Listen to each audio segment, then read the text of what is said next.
In a primetime address, President Trump took to the airwaves to allege interference in the 2020 election from China, an accusation that Beijing and U.S. intelligence agencies have contradicted. CBS News' Jared Hill joining us this morning with a breakdown of that speech and when we'll get more information on cyber vulnerabilities. Jared, good morning. Good morning, Heather and Barrett. So one of the big questions with all of this was why do this last night? We know that President Trump has been trying to push Congress to pass a strict voting regulation bill. And yesterday we saw him making the case, or trying to at least, with sometimes false or exaggerated claims about election security, foreign tampering, as well as cover-ups. A warning in prime time. Our elections were left vulnerable. President Trump doubled down on unsubstantiated claims the 2020 election results were tampered with, announcing the release of newly declassified documents and pointing a finger at China for accessing American voter data, resulting in China's illicit acquisition of 220 million U.S. voter files. Election law experts note most of that information is already public, and while President Trump didn't say how the data was being used, some question its worth. There's nothing that anyone can actually do with that information. In a statement, the Chinese embassy said China has never and will never interfere in the presidential elections of the U.S. Meanwhile, the president also alleged an intelligence community cover-up. Those responsible for sounding the alarm instead kept the information secret and hidden. Virtually every document he has cited, the Intelligence Committee, in a bipartisan way, has seen and reviewed. CBS News found that President Trump also made false or exaggerated claims about mail-in ballots and non-citizens and dead people listed on voter rolls. This as the president pushes Congress to pass the Save America Act, a package of strict voter regulation despite opposition from Democrats and some Republicans. Give it up. The SAVE Act isn't going anywhere. I believe it would undermine credibility of our elections than anything that we have to deal with on a year-to-year basis. All with just over 3 months until midterms. Now, the president says that his administration is also notifying states about voter data they consider to be compromised, as well as non-citizens on their voter rolls. Back to you. All right, Jared, thank you. Thursday's smoky skies caused a number of closures and canceled events like at Valley Fair in Shakopee, where the fun was shut down for the day. Also, a sold-out concert, the Creed concert at Mystic Lake Amphitheater, that's been postponed till September. So plenty of event organizers had to respond quickly to that wildfire smoke. WCCO's and Ashley Graham's found there's still plenty of optimism for things to clear up for the weekend. This Minneapolis park should have been bustling on Thursday with art vendors setting up for the weekend. Instead, the Minnehaha Falls Art Fair is delayed. More than anything, we care about the safety of our community. Organizers say they're watching the forecast closely and canceled festivities on Friday over air quality concerns. The MPCA and the National Weather Services, we have an advisor on call. Air quality in Minneapolis was ranked the worst in the world for several hours on Thursday as smoke poured down from northern wildfires. In both Minneapolis and St. Paul, some park and recreation sites paused for the day. That included Highland Park Aquatic Center with a closed sign taped to the window. But at the Ramsey County Fairgrounds, as evening rolled around, activities were in full swing. I did check the website before we came here just to make sure, but it looked like everything was still pretty much a go. After a 6-year hiatus, the county fair is back, with fairgoers hoping the air quality improves. Hopefully everything will be getting better. You can see the sun, you can see the clouds in the sky again, so it wasn't like as bad as it was this morning. Organizers from other big events are also banking on an improvement this weekend. The Minnesota Yacht Club Festival and Minneapolis Aquatennial are moving ahead as planned. And artists will still show off their work near Minnehaha Falls, but attendees will just have to wait until Saturday. Ashley Graham's WCCO News. A major soccer tournament was forced to suspend all of its games Thursday. The Target Cup USA Games in Blaine couldn't go on as planned with the unhealthy air quality, much to the disappointment of players. It just sucks because we came like a 2-hour flight almost, and now the games are canceled. Yeah, this is the largest youth soccer tournament in the Western Hemisphere. There are over 1,000 teams, 16,000 players from across the world. According to the tournament's website, as of right now, the schedule for today's games will go on as planned. And we're going to continue to monitor these ongoing wildfires and air quality developments. Be sure to stay with us on air and online for the latest information. New this morning, we're following 2 shootings in Minneapolis. First, a deadly shooting. This was yesterday afternoon. Minneapolis police tell us this was over a property argument. They say that someone shot and killed a man about 2:30. This is near 27th and 3rd in the Hawthorne neighborhood. First responders took that man to the hospital where he later died. Then less than 20 minutes after being called to the scene, police did arrest someone. And we're working to learn more about what led up to this scene in Minneapolis late last night. Police responded to the area under the Hiawatha Bridge at Cedar Avenue in Minneapolis around 10:40 last night. According to the Minneapolis 911 dashboard, there was a report of a shooting there at that time. We've reached out to police and we'll update you as soon as we learn more.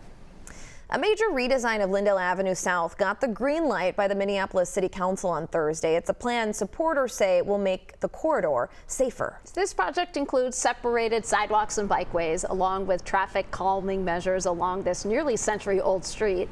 Supporters say that the changes are needed to address safety concerns in that really busy Lind Lake area, but not everybody's on board. The project set to eliminate about 20% of the current parking and could hurt businesses during years of construction. Some people pointing to the reconstruction of Hennepin Avenue as a warning.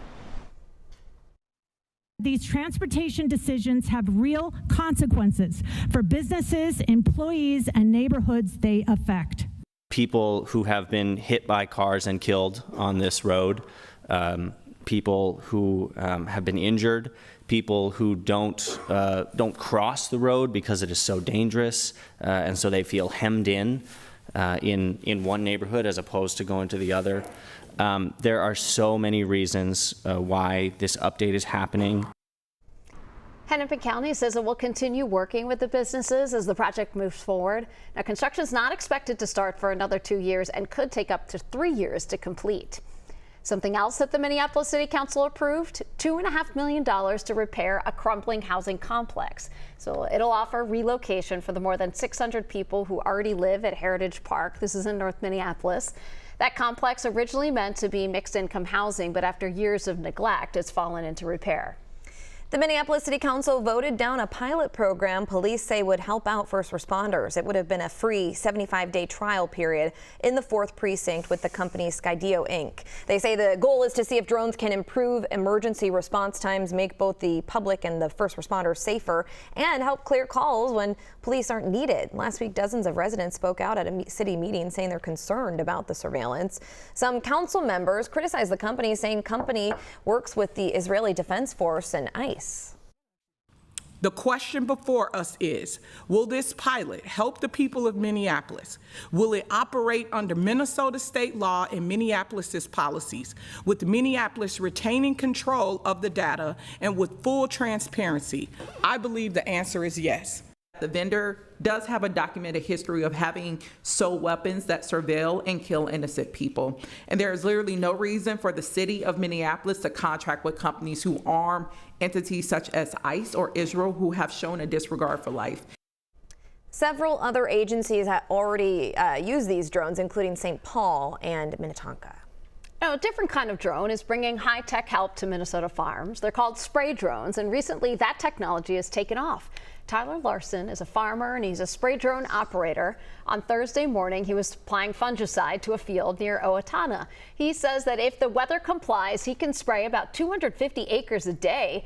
He launches from a repurposed trailer that provides shade, and every 6 minutes, the drone needs then to return to get a new battery.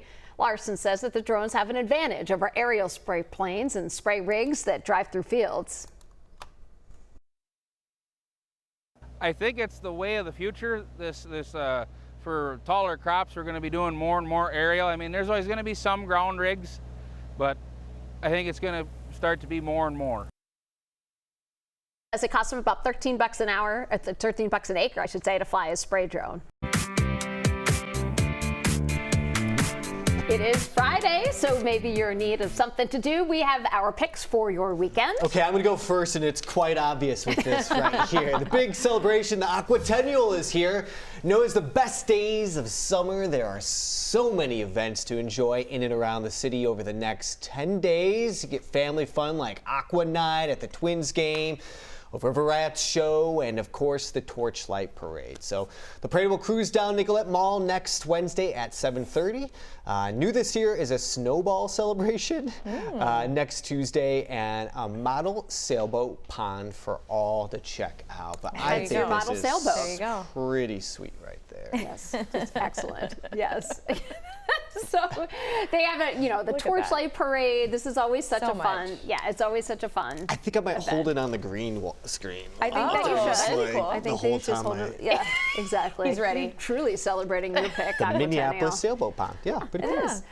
So I think that I was inspired by Derek James. You may have remembered earlier this week, he went out to Hayward, did a little log rolling. It's pretty epic. Didn't get very far there, so it could But be. he made a few steps. He did. It was amazing, and that's why I chose Lumberjack Days, where there will be a lot of flannel in Stillwater. Starts today.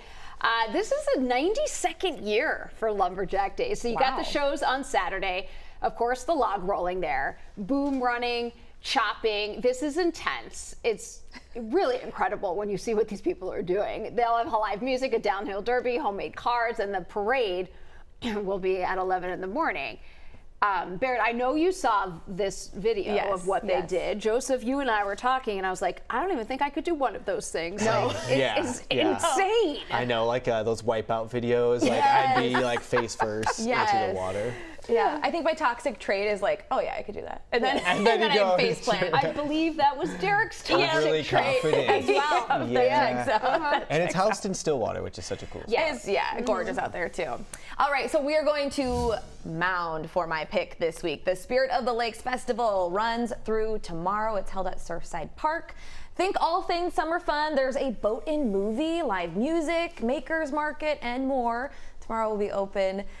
Tomorrow will also be the Lake Minnetonka Wake Surf Open. So the contest is focused on fun and competition. That's going to run all day. Fireworks wrap up the celebration at dusk. And one thing to note, there is no parade this year. Organizers decided to forego the event this year. But it's so beautiful out in Mound, and there's a little bit of something for everyone out there. There's a lot of kids festivals, a touch a truck. There was even a wrestling event to watch, competition. So there's been a lot of wrestling events recently. Yeah, I mean, it's pretty sounds neat. fun. Out on the lake. The boat-in movie, I think, would be exactly. And if you need to jump in the lakes, probably a good weekend to do. We know there's so much to do, so much to enjoy all around this Twin Cities. So we will have our ideas every week in for your weekend. You can find out information about all these events and actually so much more. We told you about a ton of them yesterday. We have even more. We have a big list at our website, WCCO.com. It's still going to be hot, though, this weekend. It's still going to be hot. It's going to come down from what we're going to get today, like mid-90s today, maybe even some upper 90s in some spots. But I think this weekend we're going to be closer to 90. So 5 degrees here or there, shaving off the high temperature is always nice.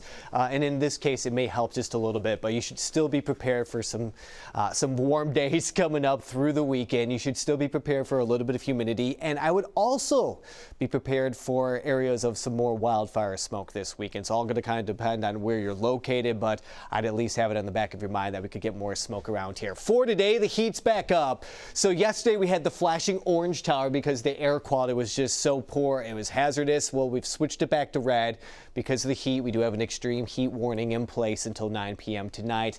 As I mentioned, highs stay likely in the mid-90s. Smoke should come down, which is an improvement to our air quality, and we're going to talk more about that smoke at 5:30 and what you can expect with the air quality coming up for the weekend. I have us around 90. Again, watch out for some smoke, specifically north and east of us. Again, as we work into the weekend, I still see some smoke maybe returning closer to the area, but maybe just into western Wisconsin, so we'll have to watch out for that. Okay, a few chances for some thunder showers and some rain coming up, though I don't see anything too serious, though I'm going to show you some storms up north this morning, and then I have us getting a little cooler. In fact, probably like a good 10 to 15 degrees cooler by the time we get into our Tuesday, which I think is going to feel marvelous when the time does come. For now, we're still dealing with the heat. I mentioned some showers and storms up north. So we are dry here. We do have a front that's kind of lingering across the area, and that will drift on through, eventually maybe bringing some more smoke south and east into areas like Wisconsin as we go into likely our Saturday. But for today, we're just looking at storms. Now, there was a moment where we had a severe thunderstorm warning in Koochiching County there. That has been lifted or has expired, but we're still dealing with some very heavy rains and a lot of lightning. There's International Falls And then as you look off towards the east, you could barely see Ely there. But yeah, a lot of rain up there, and it's good to get it. Just don't need the lightning. That is one of the main reasons why we've had wildfires up there. And we don't always like the erratic winds up there too. Okay, I want to show you the models though. That clears out. Then it looks like we're pretty dry as we go through the day. But just like yesterday, there is a very small chance that we see a pop-up thunderstorm. Most of those stayed south and east of us yesterday, likely staying east of us again. But you'll notice that we had just like a little line try to pass on through there for our Friday night. Still going with the next weather alert because of the heat today. As we see things cool down just a little bit this weekend, we're going to remove that alert. But still, again, summer heat in place. 90 on Saturday, 90 on Sunday. If we're lucky, maybe like 88, 89. I still think, though, we're going to be running kind of on the warm side. And then it kind of picks back up on Monday, back to like 92, 93 degrees there with a chance for a pop-up isolated thunderstorm. And then behind Monday, things look pretty nice. Okay, we're down into the lower 80s Tuesday as well as Wednesday. And then by Thursday, I think we start warming up some again and maybe even on our way back to 90. But it looks like we'll at least get some days there where we'll have some relief from the heat, not only in the afternoon, but also our overnight temperatures will be cooler as well. So guys, just one more day in this next weather alert. Yes, still pretty warm there for the weekend, but at least we have some signs of cooler air moving in. We just got to wait till Tuesday. So summer is in full swing. If you're looking for a refreshing cocktail to take out on the boat, maybe to enjoy at your next cookout, we have got you covered. Yes, Stephanie Payne, the owner of Every Sip, joins us with recipes to recreate all summer long. We're so glad you're here. This is the perfect way to end this hot week, a Friday, and you've got an amazing selection. So let's walk through some of these. Absolutely. And today, again, we're focused on RTDs, ready to drink, easy, throw it in the boat, throw it in the cooler, have it on the deck. We're starting today with the Finnish long drink. You'll notice on the can it says Legend of 1952. I think this is a cool story. Yeah. So Finland hosted the Olympics in 1952. In order to get ready for the influx of people, bartenders are like, I need a quick drink that I can throw together and serve the masses. So it was the original, the Finnish long drink. It's got grapefruit flavor. It's spectacular. So some local guys from Finland decided we're making this into a canned RTD. We want to bring it to the masses. And it's 0 sugar. Yeah. They just came out with this 0 sugar. So all of these ones here are 0 sugar. They have a bunch of new flavors out. So they have a peach. The pineapple is really, really good too. Great. What do we have here? Yeah, so Cointreau has a citrus spritz. You've probably heard of Cointreau. It's been made for 150 years in France. They have perfected that as a cocktail mixer. But this is a standalone spritz, and this blood orange one is so refreshing, so great. Just pop that open. It's a screw top, so easy to take with you and pour it over ice. You just pour it like wine. Exactly. Cool. Okay. And we've got some THC drinks too? We do. So yeah, Señoritas is a brand that's really going strong. You know, you've heard a lot about the coming legislation in November, and some brands are really kind of on pause, trying to wait to figure out what's next. Señorita, full steam ahead. They've got a Paloma, a Margarita, and a really, really great flavor on this one. Okay. What are these? These are kind of cool looking. Yeah, this is a brand new line to Minnesota, so keep an eye out for it in your local liquor store. This is coming from Colorado, and it's called Gardenista. So they have a bourbon, a tequila, and a vodka. Are they all green? They're all green. The bourbon is too? The bourbon is green, so they're blending it with some green herbs. And then they've got some ginger, some jalapeno, and some lime juice. Does it taste like herbs? It does. Which one is this? Yeah, so this one's the tequila. Okay. And then I just put like a cucumber ribbon around the glass just to jazz it up a little. It's got that nice kind of fresh, earthy flavor. Yeah, it actually is quite fresh, Okay, cool. What is this? Yeah, and this is really fun. You know, we've talked a lot about non-alcoholic beverages really being on the rise as you kind of plan your week. Maybe it's Monday night, it's hot, I want to sit outside, but I don't want to partake in alcohol tonight. So Katy Perry, the singer, when she was pregnant, she would sit around with her friends and say, I want a celebratory drink. I don't want, I'm pregnant, but I still want to have fun, but I don't want the alcohol, obviously. So she partnered up with somebody and they came out with this Dessoir. Dessoir? That's what's called Dessoir. Okay, so this is a spritz. This is a rosé. So it's an aperitif, which has a little bit of bitterness. So it's like perfect before your meal. And then this one has like an orange flavor, which I found to be so refreshing and light and really nice. Oh, amazing. I like this one more. bottle. Yeah, we were commenting on Yeah, down here, the final one. For years, everybody's been like, the Aperol Spritz, the Aperol Spritz. Well, here's the Hugo Spritz. So meet Hugo. He has about an ounce and a half of elderflower liqueur. So that's beautiful Saint Germain you're seeing there. And then you're going to top it off with your favorite Prosecco and a little soda water. Yum. Chloe for me is my go-to Prosecco. It is just a crowd pleaser. Everybody loves it. Great, affordable brand, and you can find it everywhere. And you can find all of these in Minnesota. Yep, all of these are in distribution here now. This will be working its way into stores, so you'll be seeing it. And real quick, you said Long Drink was local. Where are they based out of? Oh, no, it's not local. Just in the U.S. from the finish. Okay. Yeah. Okay. Cool.